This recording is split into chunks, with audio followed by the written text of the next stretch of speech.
Halo teman-teman, kembali lagi bersama saya, Kanur Zahrani. Pada pembahasan kali ini, saya tidak sendiri teman-teman. Saya ditemani oleh rekan saya yang bernama Ardelia Fatma Azizi. Kita akan membahas tentang lingkungan sekitar. Pernah nggak sih kalian melihat pagar besi yang lama-kelamaan berkarat atau paku yang berubah warna menjadi kecoklatan? Nah, sebenarnya kenapa hal itu dapat terjadi ya? Oleh karena itu, materi kita kali ini adalah tentang korosi.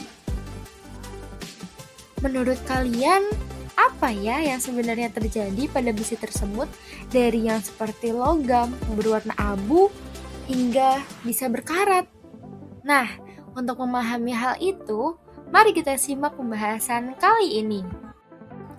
Oke teman-teman, jadi fenomena besi berkarat itu di dalam kimia disebut dengan korosi. Jadi korosi adalah proses kerusakan atau penurunan kualitas pada logam akibat reaksi kimia dengan lingkungan sekitarnya.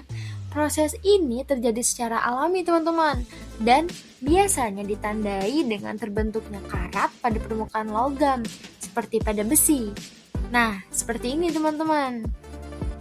Korosi juga melibatkan reaksi redoks, yaitu oksidasi dan reduksi. Oke, kira-kira penyebab korosi itu apa ya? Jadi, penyebab korosi ini umumnya terjadi karena adanya air dan oksigen di lingkungan sekitar.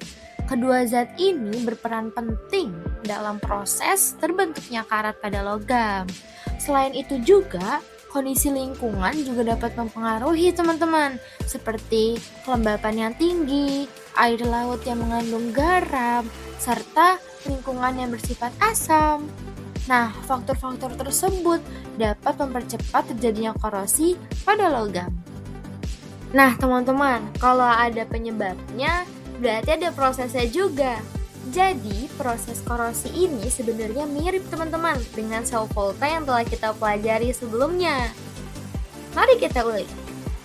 Pada permukaan logam, terdapat bagian-bagian tertentu yang berperan sebagai anoda dan katoda. Pada bagian anoda, terjadi reaksi oksidasi, yaitu logam melepaskan elektron. Sebagai contoh, besi akan mengalami oksidasi menjadi ion Fe2+ dengan melepaskan elektron. Elektron yang dihasilkan ini akan mengalir menuju bagian katoda.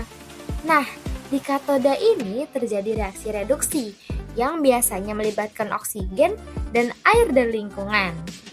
Akibat dari reaksi-reaksi tersebut, teman-teman, terbentuklah karat pada permukaan logam.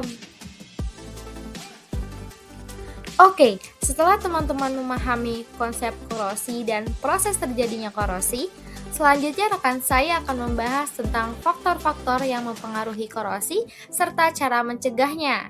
Ini penting banget teman-teman. Disimak ya.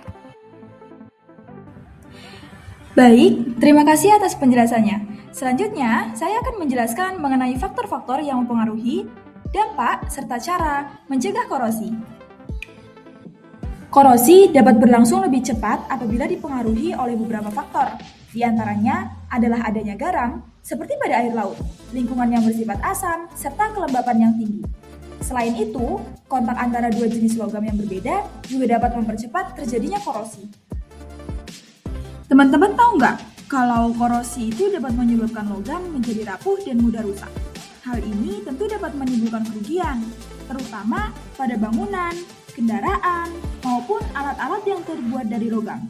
Bahkan, dalam kondisi tertentu, korosi juga dapat membahayakan keselamatan loh ternyata. Tapi teman-teman nggak usah khawatir. Untuk mencegah korosi ini, teman-teman dapat melakukan beberapa cara. Di antaranya adalah dengan pengecetan, lapisan logam seperti galvanisasi, serta pemberian oli atau grease. Selain itu, teman-teman juga dapat melakukan proteksi katodik untuk mencegah logam mengalami oksidasi. Nah, sekarang coba teman-teman perhatikan di sekitar kalian. Ada pagar besi, kendaraan, atau bahkan paku yang berkarat. Itu semua merupakan contoh nyata dari korosi dalam kehidupan sehari-hari kita loh.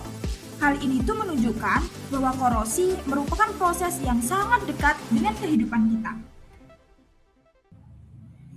Jadi teman-teman, korosi adalah proses yang sangat penting untuk kita pahami, karena itu semua dapat mempengaruhi ketahanan logam dalam kehidupan sehari-hari.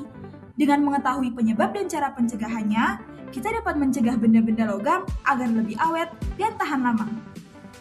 Wah teman-teman, pembelajarannya ternyata sudah berakhir nih. Semoga materi yang kita bahas kali ini dapat menambah wawasan teman-teman semua ya. Terima kasih sudah menonton. Tetap semangat belajar Dan sampai jumpa di pembelajaran berikutnya.